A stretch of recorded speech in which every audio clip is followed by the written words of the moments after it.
critical area. Yan, mag-videohin natin yung ating mga pagmumukha natin. Yan, pwede mong dagdagan yan, gear track ha.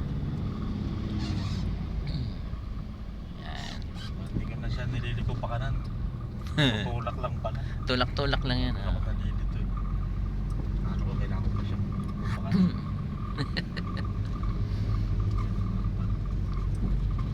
Ito medyo alanganan din rito. Oo, may scratch yan dito. Dumadaan ka rin ba dito? Kagaya na naman, kulang pa ng isa Ano oh. ba yan eh? Anim. Kulang pa ng isa yung motor na yun ah. Medyo hingit ah para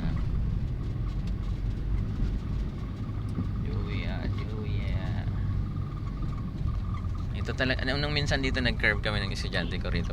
Pag-curve kami nakapark dyan no. Dito oh, yan dito nakapark. Papasok siguro siya dyan eh. Pag di ka marunong overtake. Sabi ko sa estudyante ko dahan-dahan ka. Buti na lang talaga nagbagal eh. Kasi kung mabilis kami noon, may kasalubong pa naman. Overtake si Kapwa. Si Kapwa Adventure. Ba't may bus eh no? Buti natin na ilang minum. Road trip.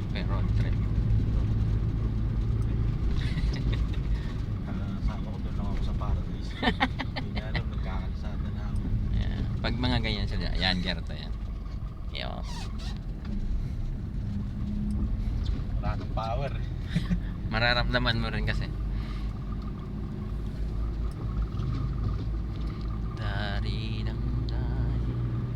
May bus kasi. Baka yung bus na yun eh ano. Bus dito. Baka ano sir, may trouble. Diyan sir, sa baba nag-aalala. Dyan sa baba. Grabe tarik dyan eh. Ganda naman yung view eh. Maganda dito. Dami-dami dito pag Madami. Dito nung minsan dito, may checkpoint dyan sa ano, yung may big, di ba may malaking ER dyan. ilan ba yan?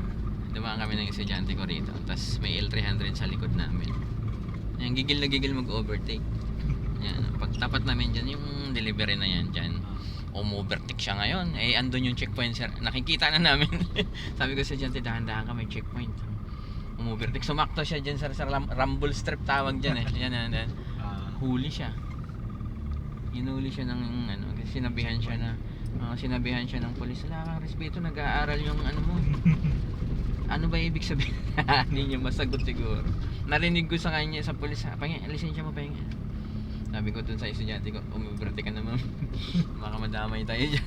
Bawal kasi mag-overtake sa ganun. Kaya nga nilagyan ng rumble yun, ibig sabihin magbagal. Oo. Eh nag-overtake pa siya. Ayun, nahuli tuloy siya. Sana pinagbigyan lang. Kasana lang kasi.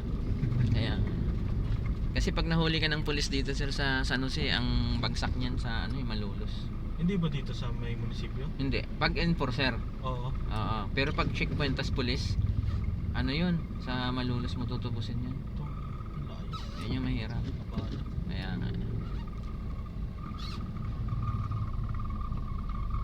3 minutes na.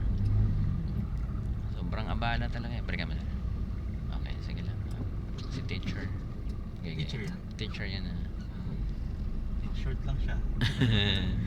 Hindi yan yung babae. Yung tumawid. Si teacher yun.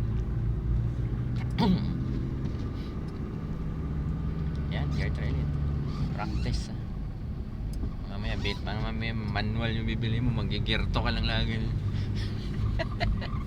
Pero ganun ako dati nung bago pa ako. Matagal din ako sa gear to lang eh, pero nung tumagal naiinip na din ako dun sa speed ko eh. Kaya may improve mo rin ang kusa. Sa utak ko gusto ko na mag-shift, kaya lang hindi Nag-aalang. ko alam kung paano ko ipapasok. Kaya nga sinasabi yan na huwag mo nang ipilit. Mahirap masaktan na. Ayan, dyan ako lumalabas lagi. Dito. Ayun, kanto na yun. Nakasakis-kisan yan eh. Buti nga ngayon hindi na bumabaha. May baha dyan, sa may sa ilalim yan. Oo. Sabagay, inukay na yung Basta gumawa sila ng malaking kanal. Oo. Ano kuya? Sila. Oo, kanina nga rin tumirik. Tumirik din ako dito kanina. Ito gamit mo sir. Oo, hatid ko sa anak, namamadali pa naman kami. Inikot ko yung battery, puta maluwag pa. Ang buti, alam mo gagawin. Chinik ko lang yung battery. Kasi bago pa yung battery nito eh. Oo. Ang luwag eh. Maluwag lang pala. Maluwag oh. Sana naman itong mga teacher dito sa Kaipian Lake na. Teacher ah. Yung teacher ang late na. Teacher din. Yung isa kakatawid lang, yung isa papunta pa lang.